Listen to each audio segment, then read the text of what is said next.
So hello dear student, কেমন আছো? I hope প্রত্যেকে শুধু ভালো নয়, ভীষণ ভালো আছো। স্ক্রিনের ওপর একটা প্রশ্ন দেখা যাচ্ছে, তাই না? প্রশ্নটা কি বলেছে প্রথমে আমরা দেখবো, বুঝবো, তারপর তার সলিউশনের দিকে ধ্যান দেব। কি বলা আছে দেখো, tan থিটা ইকুয়াল টু 5/12। কি বলা আছে? tan থিটা ইকুয়াল টু 5/12, এটা আমাদের বলা রয়েছে।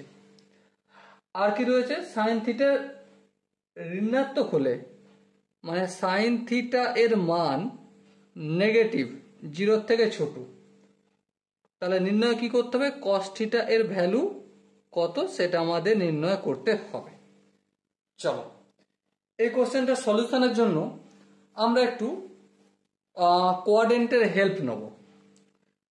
চলো হেল্প নিয়ে নিই ফটাফট করে। আচ্ছা, একটা কথা বলো, ট্যান থিটা এর ভ্যালু যে দেওয়া রয়েছে 5/12, এটা পজিটিভ না নেগেটিভ? অবভিয়াসলি যে কেউ বলতে পারে যে এটা পজিটিভ ভ্যালু।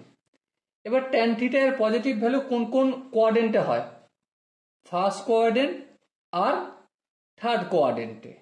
ওকে, আচ্ছা, দ্বিতীয় দেখো আর কি ইনফরমেশন দিয়েছে, সাইন থিটা এর ভ্যালু নেগেটিভ। আচ্ছা, সাইন থিটা এর ভ্যালু যদি নেগেটিভ হয়, তার মানে সাইন থিটা কোথাও অবস্থান করবে? আইদার সে থার্ড কোয়াড্রেন্টে অথবা ফোর্থ কোয়াড্রেন্টে। তার মানে এখানে দেখতে পাচ্ছি থিটাটা অবস্থান করছে থার্ড কোয়াড্রেন্টে। ঠিক আছে? হ্যাঁ, ঠিক আছে। তাহলে থার্ড কোয়াড্রেন্টে আমাদের অ্যাঙ্গেল অবস্থান করছে, এই কথাটা মাথায় রেখে আমরা আগে বাড়বো। এবার দেখো, আমরা একটা আইডেন্টিটি জানি, সেটা কি? সেকে square theta minus tan square theta equal to 1। হ্যাঁ, ঠিক। তাহলে এবার বলো, সেকে স্কোয়ার থিটা ইকুয়াল টু কি হবে? 1 প্লাস ট্যান স্কোয়ার থিটা।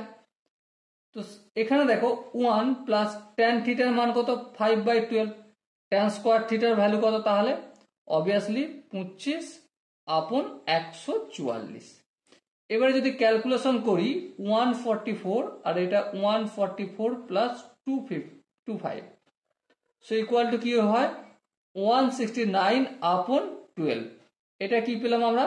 সেকে স্কোয়ার থিটা। তাহলে সেক থিটার ভ্যালু কত? অবভিয়াসলি সরি, এখানে 144 লিখতে হবে, 13/12 হবে। দেখো, রুটের ভিতরে যদি আমি 169 কে পাঠাই আর 144 কে পাঠাই, 13 169 হয়, আর 12 144 হয়। তো দুটো 13 থেকে একটা 13 আসবে, দুটো 12 থেকে একটা 12 আসবে। তো এটা কি হলো? সেক থিটার ভ্যালু। তাহলে কস থিটা এর ভ্যালু কত হবে? অবভিয়াসলি 12/13। কিন্তু এখানে আমাকে যদি থিটাটা কোন কোয়াড্রেন্ট থাকে? থার্ড কোয়াড্রেন্টে করতে হয়, তাহলে অবভিয়াসলি আনসার আসবে কস থিটা ইকুয়াল টু -12/13। ওকে, কখন? হোয়েন, যখন theta present in PRESENT, present in third quadrant. Okay, I hope তোমরা এই কোশ্চেনের যে কনসেপ্ট সেটা বুঝতে পেরেছো। যদি কোনো জায়গায় বুঝতে অসুবিধা হয়, কনফিউশন লাগে, তো অবশ্যই কমেন্ট রয়েছে, কমেন্টে জানাবে। ওকে, সো ডিয়ার স্টুডেন্ট, দেখা হচ্ছে নেক্সট ভিডিওতে। ততক্ষণ পর্যন্ত ভালো থেকো, সুস্থ থেকো এবং জয় হিন্দ।